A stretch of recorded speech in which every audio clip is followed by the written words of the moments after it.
sekcija globalaus pilietiškumo kompetencijų ugdymas pamokoje ir pradėsim tada nuo pranešėjo Onutės Gervienės, Šlienavos pagrindinė mokykla, globalusis švietimas gamtos mokslų pamokose. Tai 15 minučių. Atsiprašau, kad aš taip reglamente turiu iškeisti situaciją. Ir kalbėsiu, jeigu galima atsisėdus gerai, nes svarbiau gal bus ten matyti ir išgirsti, ne tik, kad opa, gerai. Tai, kalbant apie tai, ką mums ir kalbėjo pranešėjai plenarinėje posėdėje, tas kūrybos kompetencijos ugdymas iš tiesų mums visiems yra svarbus ir nežinau, kaip jums, bet man susidarė įspūdis, kad kai kurie šiek tiek atitrūkę nuo mokyklos, nes iš tiesų mes tikrai keliam tas kompetencijas ir mokomės ir bandom daryti. Ir labai smagu buvo išgirsti tai, kad vis tik tai pripažįsta, kad ir nevertina tų bendrųjų kompetencijų, į ką mes tikrai daug investuojame. Na, o vertinama tik akademiškumas ir būtent tas globalus švietimas, apie kurį aš čia pasirengusi kalbėti ir jau nekomentuoju, leisai mums leidžia daryti tą visumą, kaip ir kiti metodai, kuriuos darote jūs arba kiti mūsų kolegos kitose sekcijose. Ir, na, kaip vienas mokytojas iš tiesų vienam pasitarime kalbėjo, kol mus vertins ir mūsų mokyklas vertins pagal egzaminus, tiek mes ir važiuosim į tuos egzaminus, nes mokyklos reitinguojamos pagal akademinį lygį. Ir smagu, va, ir jūsų daugiafunkciam centre iš tiesų tiek daug yra inovacijų ir pasiekimų. Ir kaip tai įtakoja vaikams. Taigi, grįžtant prie pačios temos apie kalbą, tai irgi šis globalus švietimas ir metodas, kurį pradėjau taikyti, tai maždaug metai laiko.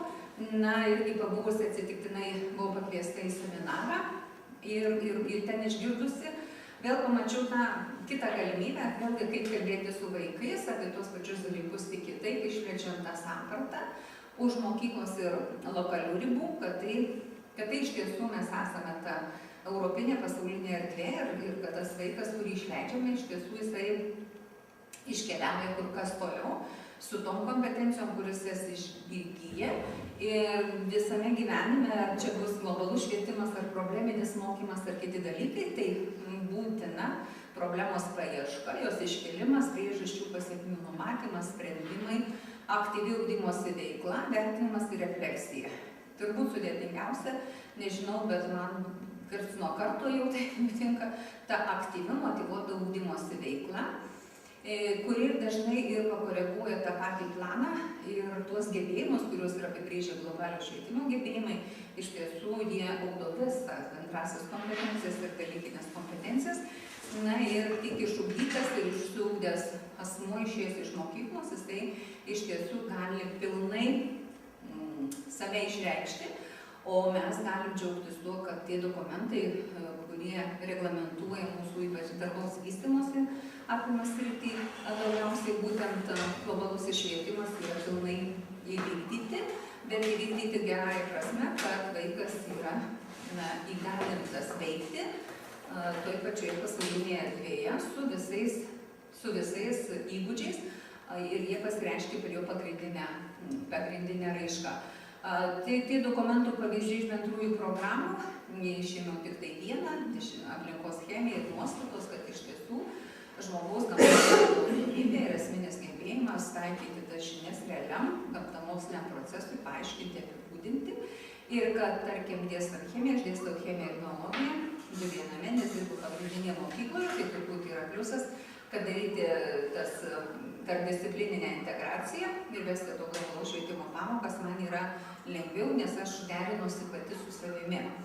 Na ir tas nagrinėjimas klausimas, kaip ir ką daryti su tuo globaliuoju švietimu ar kuriuo kitu. Ir kiek aš buvau įgalinta ir kiek peržiūrėjau, tai iš tiesų mūsų tie pagrindiniai informacijos šaltiniai, tiek vadovėlis, tiek internetinė erdvė, gali kuo puikiausiai pasitarnauti. Ir paieškojus ir pasižiūrėjus, išlaikant, aišku, numatymą ir vertinimą, kas yra labai svarbu. Ir bus įdomu, kas kalbės išgirsti iš tiesų, kaip vaikai vertina ir įsivertina, nes jiems svarbu tas adekvatumas, Ir ne tik tai pažymys, bet visuminis vertinimas, kaip, tarkime, per tą pamoką įgytomis žiniomis jie gali išeiti į pasaulį. Na ir visiškai prie konkrečių pavyzdžių, tai globalus švietimas galima pradėti, tarkime, be tų mano išvardintų dokumentų, aš čia tik labai trumpai jums visiems, o jei ne tiesiog nuorodą, jeigu bus įdomu. Ir filmukas, kurisai duoda visų įvairių dalykų, visko aš čia turbūt pareiškia per daug neįjungia. Tada keliausime, jeigu kas įdomu, kam įdomu, ar pasižiūrėsite. Ir tada vėlgi toje pamokoje filmo fragmentą pražiūrėjus, tarkim, jeigu šiuo atveju nuo filmo pradedu kalbėti, būtina iš tiesų suformuoluoti klausimą arba problemą. Ir gerai būtų, kad jie iškeltų ją pačią. Ir toje situacijoje, kokia yra jūsų numatyta pamoka, išrinkti iš tų iškeltų problemų vieną arba labiausiai vaikams svarbę tuo metu, kurią jie norėtų nagrinėti. Ir tada jau prasideda veiklos etapai, tai išsianalizavimas situacijos, problemos formuluoti, visko susirašom, ko reikia, išvardinam veiksmus, ir gautus rezultatus, žinoma, turėsime susitvarkyti, suformuluodami išvadas. Ir viena iš motyvų arba pamokos problemų gali būti, ar ne? Tarkim, štai ir tokia skaidrė su tuo pačiu teiginiu, kad jau nuo pusryčių stalo, jeigu pradedam dieną nuo rytmečio, mes jau tampame susijęs su daugiau kaip pusę pasaulio. Ir dabar vaikai, dėl to vajaus Lietuvoje 3 dienos neiti prekybos centrus, iš tiesų jie tai veikloje, jie tai žino ir klauso ir su istorijos mokytoja bando aiškinti, o kitur ar tai būna kitose šalyse. Ir ta pilietiškumo raiška ir klausia mokytojus, buvo, neėjo, kad tai galėtų turėti įtaką. Labai gera pamokos idėja ir problema, noras naujo telefono. Ir iš tiesų, toje klasėje, jeigu daugelis vaikų jo nori, arba atsiranda problemos, kad tarkime vienas ir kitas turi ypatingai modernų, vėlgi pasižiūrėti, ar tai buvo pati tinkamiausia problema ir kalbant apie aplinką ir ekologiją, iš tiesų, kiek telefonas, jau pagaminimas pačio telefono ir toliau atliekos to telefono, jos tikrai yra adekvačios, toje situacijoje 5, 6, 7 klasėje turėti tokį prabangų telefoną. Jeigu pasižiūrėsime apie seleno ir silicio išteklių mažėjimą pasaulyje. Visi skalbikliai tarnauja oro užterštumas, skalbiklių sudėtis, panaudojimas, fosfatai, nitratai, aplinkosauga, ekologija, aplinkos tarša, vandens, atmosferos, dirvožemio, problemos tikrai apimančios visą pasaulį ir globalaus švietimo tema ir temų panaudoti jį galime kuo sėkmingiausiai. Vėlgi, kiek kainuoja valymo priemonių veiksmingumas, vėlgi tai pasirinkti, ekologišką, neekologišką, kurios firmos kiek sumokėti, nes kaip ir Microsoft atstovė kalbėjo, kad iš tiesų pasirinktas pigus produktas, tai nėra tas variantas, kuris tai yra saugus gamtai ir pačiam žmogui. Bet konstatuoti tai mažo, o išnagrinėjus globalaus švietimo pamokos metu, tada jau pasirinkimas ir peržiūrimas, bent revizija savų valymo priemonių namuose įvyksta ir kitų dalykų, kad jos bus nenaudojamos ar kad tėvai turi jų atsisakyti, iš tiesų vaikai yra galinga jėga. Toliau, ką svarbu žinoti, atlikantis buitinius chemijos produktus, nekomentuosiu, čia tik tiesiog įdėjau nuorodų tokių lankstinukų, kurios gali tarnauti mums būtent sugalvoti temą ir iškelti problemą globalio švietimo visos pamokos ar pamokos ciklų organizavimui. Na ir dabar konkretus pavyzdys, vienas iš pavyzdžių, tai tyriamasis darbas, pradžių rūgštingumo mažinimo vaistai, vėlgi tai problema globali tiek turime vaistų, ką naudojame visose šeimose praktiškai yra žmonių turinčių šią problemą ir kaip tą problemą sprendžiam ir kiek jį atminta ir apima juos pačius ir išsirutulioja vaistų gamybos farmacijos įmonių įsigaliojimą ir grįžtų prie vaistažolinio gydymosi arba tiesiog profilaktikos imuninės sistemos stiprinimo. Vėlgi visose 8, 9, 7, 11, 12 biologijos kursuose, chemijos kurse 10 aplinkosauga ir sveikata. Kaip galima formuoti ar daryti, yra kiekvieno pasirinkimas, jūs tiesiog čia matot ir aš nekomentuoju, tarkime, ką naudoju ir ką darau, esu dariusi savo pamokose. Na, galima kalbėti apie polimerus ir ekologiją, čia vėlgi jau pasitelkiu ir pagalba informacinių technologijų arba galimybių tų svetainių, kurios yra sukurtos ir būtent kalbant apie tai, kad dabar Lietuvoje sprendžiama ta problema, apie plastikinių maišelių naudojimo apribojimą prekybos centruose ir savo įmonėse. Ir galiu pasidžiaugti, kad mokykla padarė apklausą ir iš tiesų 83% mokinių apklaustų nurodė, kad turi vienkartinius, o dažno naudojimo maišelius ir plastikinių maišelių stengiasi nesirinkti pačioje parduotuvėje. Tai galvočiau, kad visai geras mąstymas dabar, tikrai pokytis yra ir aš mokytojų maišelius, aišku, jie patikrino pirmiausia, kokius mes turime. Tai irgi labai gerai. Mokymosi tikslai, tai yra susijęs su tuo, būtent, kad mokiniai nuspręs, yra tikslinga paprastus polietilinius maišelius pakeisti savaime suyrančiais. Ir savo sprendimą turi pagrįsti. Vėlgi tai iš standartizuotų testų, pagrindinė mokykla tai iš standartizuotų su vaikais, būtent yra žinių taikymas ir gebėjimas taikyti ir pagrįsti, kodėl reikia sliekų komposto dėžėje ir kodėl jos yra blogai tik žolės kompostinė dėžėje.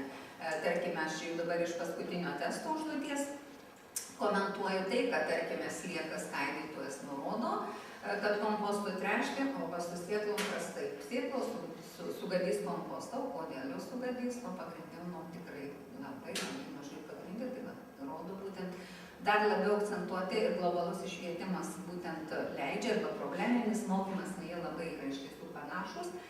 Vienas ir kitas savo tiek paradigmų, savo metodiką ir savo didaktiką. Jeigu kalbu apie šią pamoką konkrečiai, tai išskyriau kokius tai apimtus skyrius, kas ką tai liestų chemijoje, biologijoje, ir bendras supratimas apie gamtinius ir tipinius polimerus, jų panaudojimą ar savyką. Mokomoji medžiaga, kurią naudoju, arba iš kurios eimos video ir leidžiama panaudoti, tai būtent vadinamoji štai šitą svetainė, kur yra publikuojama Europos komisijos projekte. Ir tai atviras mokymosi šaltinis, tik reikia nurodyti nuorodas ir nereikia komercinės licencijos ir kai kurie paveikslėliai yra iš ten, aš tiesiog irgi jums pakomentuosiu, tarkim šitie du, taip iš tenai. Plastikinių maišelių uždraudimas ir vėlgi nurodyti reikia mobilio telefono, tai jeigu jau vis tik reikia ir jį naudojam pamokom, tai galbūt jį gali naudoti labai tikslingai, ką šiandieną irgi kalbėjau prie posėdį mūsų pranešėjai. Ir čia informacija, dar galime nurodyti ir žinoti, rodant ar ne, paukščiai, prekarūnų paukščiai, pilni plastiko. Pačios pamokos struktūra, kokia galėtų būti, tai įvadinėje dalyje kalbama jau apie ES dokumentus, toliau mūsų dokumentai, vėlgi užduotis, ką turi vaikai nuspręsti, tema polimerų savybės ir kaip tai yra mokslas ir visuomenė, labai geras terminas, nes mokslas ir visuomenė aš pridedu aš, tai vaikas kiekvienas, aš, mokslas ir visuomenė.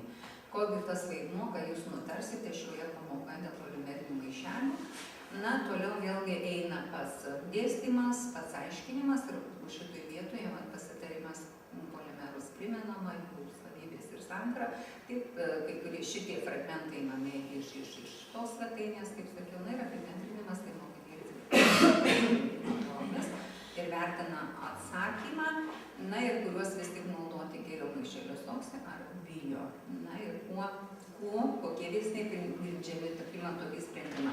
Kol prieina prie sprendimų, jie konsultuojasi su ekspertais, su kuriais, aišku, mokykloje sutariu, su kuriais mokytojas gali jie su tuo kalbėti arba kreipiuosi specialistą iš šalies. Taigi, pasikonsultavę jie nusprendžia visą eigą klausimų, jie juos sureitinguoja ir sudėlioja, nuo mažiau svarbių iki pačių svarbiausių. Tyrimam darbui naudoti galima ir naudoju vieną iš formų, kurią jums dalinuosiu, kur dar galim naudoti mokomų dalyko temą ir globalaus švietimo temą integruoti į pamokas. Šitos ir kitos temos leidžia vėlgi pažvelgti į tą mokymą, ugdymą ir ugdymąsi kitaip. Ir leiskime mokiniams kalbėti ir galvoti daugiau negu tai 7 minutės, kur sakė, kad tik tiek mažai leidžiam kalbėti. Tai tikiuosi, kad spėjau į reglamentą, dėl kurio buvau pati sunerimusi. Dėkoju jums, tai dar paklausti, ar norėsit medžiagos laisvai galiu dalintis. Labai dėkui. Tai ačiū labai pranešėjai ir dabar kviesime Paulių Martinaitį, humanistikos ir gamtos mokslų dermė šiuolaikinių kompetencijų ugdyme. Laikas 15 minučių. Taip, stengsimės išvykti, biškutėlį, kad būtų vaizdžiau, tai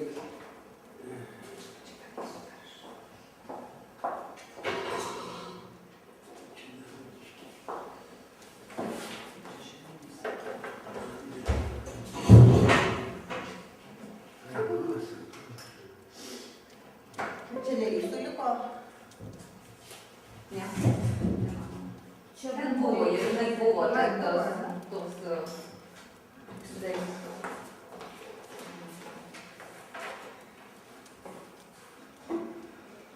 Jūs nevalgo kapelį iš to?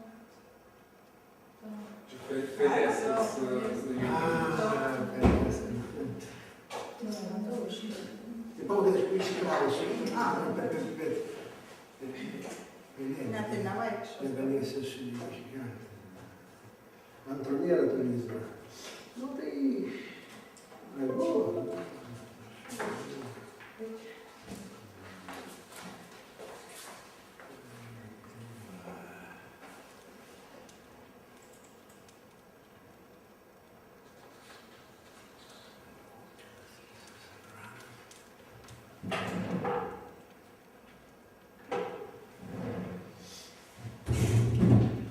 Čia šitam gerbiami kolegos mūsų plenariniam posėdyje labai gražiai kalbėjo apie kompetencijas ir man aišku užkliuvo tai, kad kompetencijas jau šnekame Europos Sąjungoje 10 metų.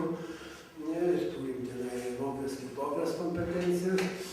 Toliau, reiškia, visi mūsų testai, egzaminai, reiškia, visiškai neorientuoti kompetencijas, susenoviškai orientuoti ten žinias, negebėjimus. Kaip vertinti kompetencijas, sunku, nes labai paprastai prie dabartinės tokios mūsų švietimo aplinkos, tai ten imtume, susipyktume, susirėtume ten apie tas kompetencijas, nes kompetencijos tai yra sutarimas tokių daugmaž idėjos brolių, žinai, kurie sutarė. Tai va, aš dabar kaip tik radau, atrodo, kaip galima tą problemą šiek tiek spręsti, tą kompetencijų ugdymą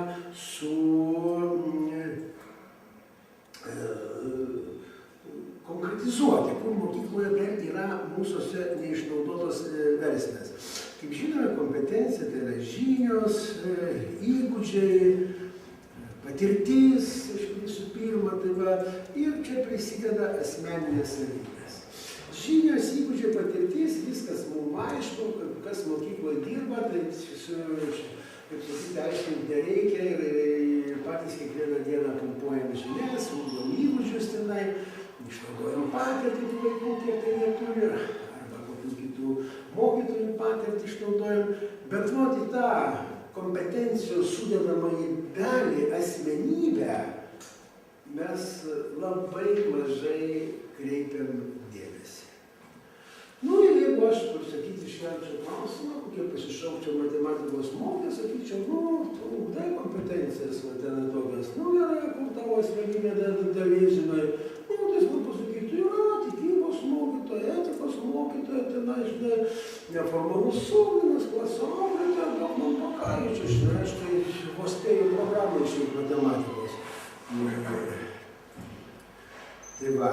Dabar tos mūsų kompetencijos, tada išvardino 8, aš čia pagrėbiau iš bendrųjų programų, tai yra 5 dar sveikatos, tada sveikatos neįrašiau ten ugdymo, ten kur yra gyvenimo įgūdžių ugdymas bendrosiuose programuose, bet va šitos kompetencijos, kur jums puikiai žinomos, mokėjimo mokytis, komunikavimo, darnaus vystymosi, ypač kultūrinio sąmoningumo, nu aišku, kad čia yra kažkur tai labai netoli asmuo, kuris moka mokytis, komunikuoja, laikosi darnaus vystymosi principų, ar yra kultūriškai sąmoningas. Nu, be asmens čia nikaip negali būti kažkur nuasmenintos šitie visi dalykai. Tai va. Kitas dalykas, kuris mūsuose dabar Lietuvoje yra suremtos strėlės, tai yra humanitariniai mokslai ir gamtos mokslai. Gamtos mokslai.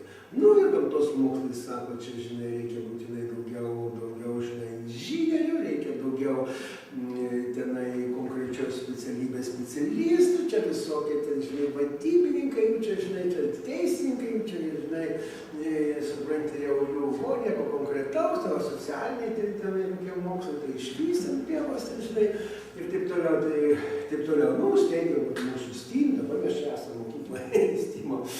Tai Tai vat, humanitarai rimti sako, jūs matininkai, neinteligentai, tai visą kitą. Man 68 metų dėdui tai truputėlį juokinga tie ginčiai, kadangi aš esu eksinžinierius. Tai va, ir bėgau nuo armijos, kaip ir visi mano bendramžiai, 64 metais ir stojau Politechniką, tenai visi ir tada tenai tų inžinierių su ganėtinu, gerų humanitarinių užtaisų baigė labai daug tenai. Ir jie neblogi buvo inžinieriai, tai va, ir kartu jie turėjo tokį humanitarinį išprusimą. Tai va, ta humanistika, aš čia nušpelinau nuo Daujotytės, jinai maždaug šitai buvo savimonė, saviprata, supratimas savęs, analizės, savęs, savižina, žmogus žino apie save, vertybinės nuostatos, tai va, ir empatija. Tai humanistika, aišku, kad viskas yra nukreipta į asmenį. Ir tai yra krūvis ir pačiam asmeniui, nes save vertinti tenai, save analizuoti, tai žinot, taip jau tenai kartais būna ir smagu. Tai va, paprastai mes užsidėdavo tą kaukę, tenai, ir bendraujam savo aplinkoje, nedaug dievė šeimoje, bet ten su tom kaukėm pradeda bendrauti žmonės. Tai va, dabar ta visa humanistikos pasirodo visa pradžia, tai yra iš Kanto. Tai va, ir aš net nustebau, kad čia tie klausimai, net ir dabar yra, kad kas etikos mokslus ten truputėlį žiūrėjo vadovėlius, tai tie patys yra, va, kas aš esu, ką aš galiu žinoti, ką turiu daryti, ko galiu tikėtis.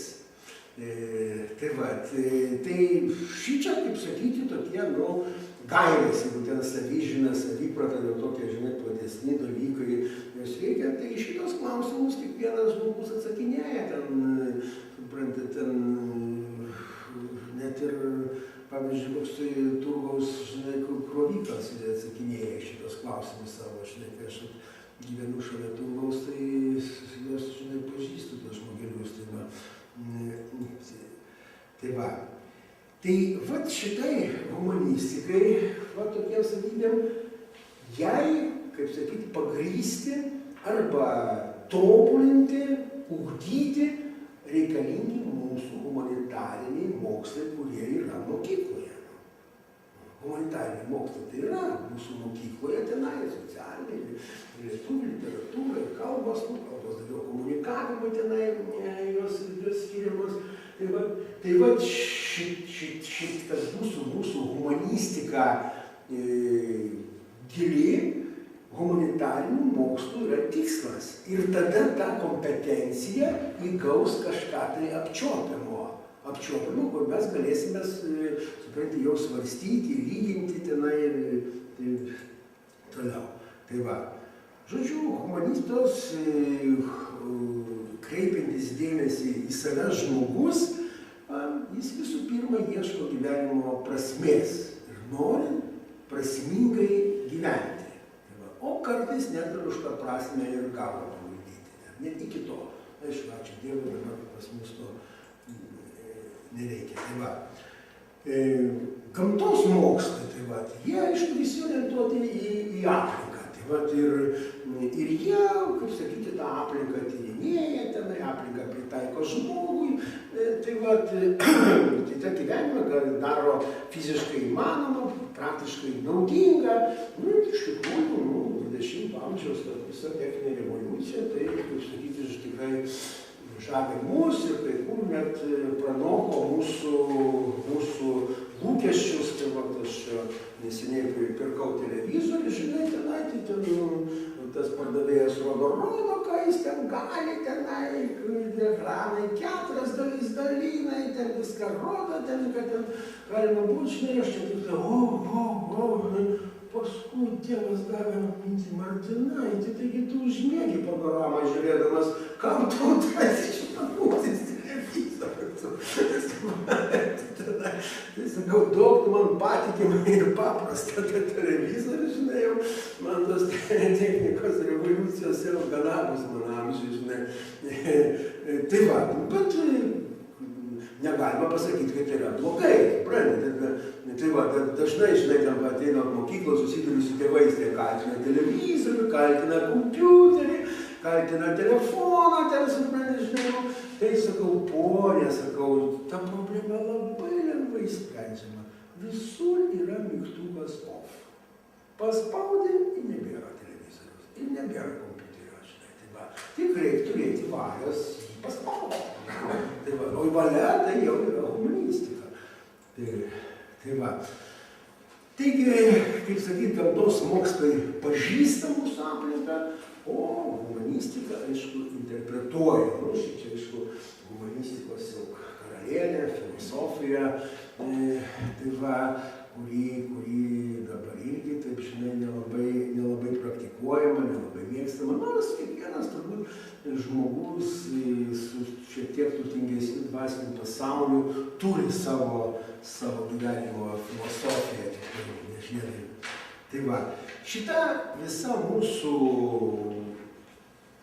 humanistika, jinai atsiliepia ir į mūsų tiesioginį gyvenimą. Tos kompetencijos, tai ne šiaip koks aukso gabalas, kurį mes gavom, nešiojamės, tai veikia ir mūsų gyvenimą. Ir va šičia, tai aš savo vaiko gerovės komisijai, sakau, jūs pasikablinkit, kaip posėdis būna, žinai, tenai jūsų, kad, reiškia, tvarka turi būti užauginta, o neįvesta direktoriaus įsakymų, tai kokios nors taisyklės tenais, kaip ten elgtis. Ir taip pasakė Henrikis Kisleris, žino, tai buvo kažkurio prezidento JAV patarėjas saugumo klausimams. Ne koks lyrikas tenais, žinai, tai žmogus, kuris rūpinosi valstybės saugumu. Tai va. Dabar nuokrypiai, jeigu mes, kaip sakyti, per daug akcentuosime gamtos mokslus, tai mūsų vertybės labai didelis pavojus taps nebe vertybės, o interesai. Tas labai puikus pavyzdys mūsų visos ekologinės problemas. Mes vertinam švarią gamtą, bet žinai, kur aš leisiu tą kanalizaciją. Šiandien nieks nematys, žinai. Ežeras gražus, tai žarai, o tą kalbį užtupiu kiek ežerų, bet jeigu turiu kokią trapykę, žinai, tai mano čia tas ežeras, žinai. Tas intero vertybė yra kur kas kažkas plačiau ir giliau ir visą kitą. Ir tada tos kompetencijos tampa lėšos arba išvis pakilusios ore, kaip dabar pas mus yra taip pat. Kita blogybė, jeigu nukrypstam mes į grynai humanistiką. Tai tada mes atitrūkstam nuo realybės, tada mes kaltinam kompiuterį, kaltinam televizorių, tenai tos visiškai niekam dalykus. Nes viena tiesa prasidėjo, ponė, kompiuteris stovi reanimacijos palatoj. Žmogaus gyvybė gelbsti, žinai. Kompiuteris stovi raketai, neša atominę bombą, kad mažiau tų gyvybių būtų. Bet tai, kur jį pastatyti, tai jau žmogaus etika. Tai va, ir toliau, jeigu mes tik tą humanistiką ignoruojam, žinai, tai tada, supranti, materialinė pažanga yra be prasmės, tai kas yra. Tai va. Ir pabaigai, žodžiu, viską aš tas suvedu į tokią sentenciją, užsimiršti čia visi. Vienas labai žymus žmogus pasaulio yra pasakęs. Jei norite, kad jūsų vaikai būtų protingi, mes mokytojai visi tikrai norime, kad jie būtų protingi, tai jis pasiūlė. Skaitykite jas pasakas. Ir tas žmogus ne koks poetas tenai, o pats.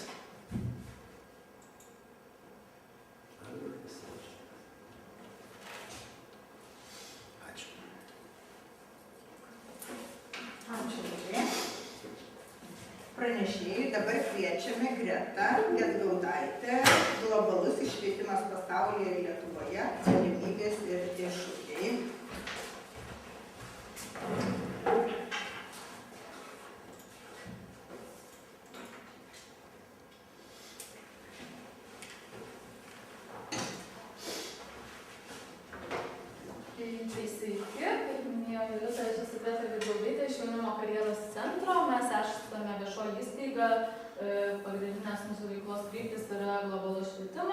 taip pat ugdymas karjerai, dirbame su tarptautiniais projektais, daug dirbame su mokyklomis, mokytojais ir mokiniais, vedame įvairius seminarus, taip pat atstovaujame Lietuvai tarptautinėme nevyriausybinio organizacijų asociacijos vystymo globalaus švietimo forume. Todėl turime progos dažnai tiesiog išgirsti tas tarptautinės tokias naujienas, karščiausias, kaip sakoma, globalaus švietimo srityje. O šiandien trumpai, labai trumpai apžvelgsiu tiesiog globalų švietimo dabartinę situaciją pasaulyje ir Lietuvoje.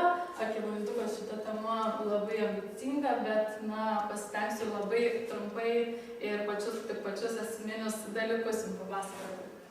Tai pirmiausia, buvau pasiruošusi apibrėžimą globalaus švietimo, bet jau prieš tai buvusi pranešėja viską jums paaiškino ir pademonstravo, todėl šitą praleisiu. Visi, manau, turime bent jau kažkokį supratimą, kas tai yra globalus švietimas. Tik tais norėčiau paminėti, jog dabar labai vyrauja tokia terminų įvairovė, ypatingai skirtingose šalyse tas globalus švietimas vadinamas skirtingais terminais, tai gali būti ir globalus pilietiškumas, globalus pilietiškumo švietimas, švietimas yra vystymasis, vystomasis švietimas, visokie tokie terminai ir dažnai, net kai būna kokie tarptautiniai renginiai, kyla ir visokių nesusipratimų ir nesusikalbėjimų. Bet iš esmės visi jie reiškia tą patį, todėl jau kada susidursite, žinokite, kad tarp jų praktiškai nėra labai didelių skirtumų. Taigi, kas vyksta pasaulyje su globaliu švietimu? Vienas tikriausiai svarbiausių įvykių nesenų buvo 2015 m. rugsėjį priimti nauji tvaraus vystymosi tikslai, kuriuos priėmė Jungtinių tautų narės, tarp jų ir Lietuva. Ir to pasekoje mes ir visi Lietuvos piliečiai, kaip ir esame netiesiogiai įsipareigoję jų siekti ir juos turėtume pasiekti iki 2020 metų. Tų tikslų yra netgi... Kodėl aš nesimatau? Jų yra netgi 17, aš čia visų nevardinsiu, nes ilgai užtruktų, bet mums yra svarbiausias šioje temoje vienas tikslas, tai yra 4. Tai ir jo tiksliau dar vienas potikslis, jeigu yra toks žodis, tai yra iki 2020 metų užtikrinti, kad visi besimokantieji įgytų žinias ir įgūdžius reikalingus skatinti tvarų vystymąsi, į švietimą įtraukiant tokias temas kaip žmogaus teisės, tvarus gyvenimo būdas, lyčių lygybė, globalus pilietiškumas, pagarba kultūrinei įvairovei ir kitos. Visos tos iš tikrųjų globalaus švietimo temos ir dar daug kitų, aišku. Ir šis tikslas, jo labai ilgai buvo siekiama tarptautinės bendruomenės, kad jis būtų įtrauktas į šios tikslus ir jiems tai pavyko padaryti ir jis tarsi įtvirtina globalų švietimą pasaulinėje globalų švietimo politikoje ir praktikoje, arba bent jau kaip ir įpareigoja šalis to siekti, tarp jų ir Lietuva. Kitos tokios kaip ir galbūt tendencijos, ką aš pastebėjau, tai visų pirma toks terminas lokalizacija. Tai yra socialinis procesas, kurio metu globalūs reiškiniai susijęmi su kasdieninėmis vietinės bendruomenės veiklomis ir gyvenimis. Tai tikriausiai esate girdėję tokį šūkį, veik lokaliai, galvok globaliai arba atvirkščiai. Tai tiesiog dažnai jis yra labai vartojamas, dažnai pabrėžiamas ir tiesiog tuo norima pasakyti, kad kalbant apie globalų švietimą, turėtų būti mokomasi ne tik apie kažkokias kitas šalis, kažkokias kitas kultūras, bet labai svarbu arba galbūt net svarbiausia yra ta sąsaja vis dėlto susiejimas tų globalių reiškinių su mūsų kasdienėmis veiklomis ir mūsų kasdieniniu kontekstu. Kitas dalykas tai būtų globalus būtent pilietiškumas, pabrėžiant pilietiškumą. Pavyzdžiui, Didžiojoje Britanijoje netgi jie vadina ne globaliu švietimu, o būtent globaliu pilietiškumo ugdymu. Ir kadangi globalus švietimas yra orientuotas į asmens aktyvios pilietinės veiklos skatinimą, tai dažnai pabrėžiamas būtent tas pilietiškumo aspektas ir tiesiog siekimas skatinti, suvokti, jog tu esi ne tik, tarkim, Lietuvos pilietis, bet ir viso pasaulio pilietis, galintis dalyvauti pasaulinėje bendruomenėje. Ir paskutinis tai būtų tikriausiai integracija, ir aš turiu omenyje integracija į jau egzistuojančias ugdymo programas. Tai kadangi kaip ir Lietuvoje, taip ir kitose šalyse daugumoje mokytojai turi labai didelius darbo krūvius, neturi daug papildomų laiko, todėl visą laiką labai siekiama kuo daugiau tas globalus švietimo temas integruoti į dalykus, kaip ir jau prieš tai minėjote, neapkrauti mokytojų kažkokiais papildomais darbais, kuriems jie neturi laiko ir padaryti tą procesą kuo lengvesniu mokytojams.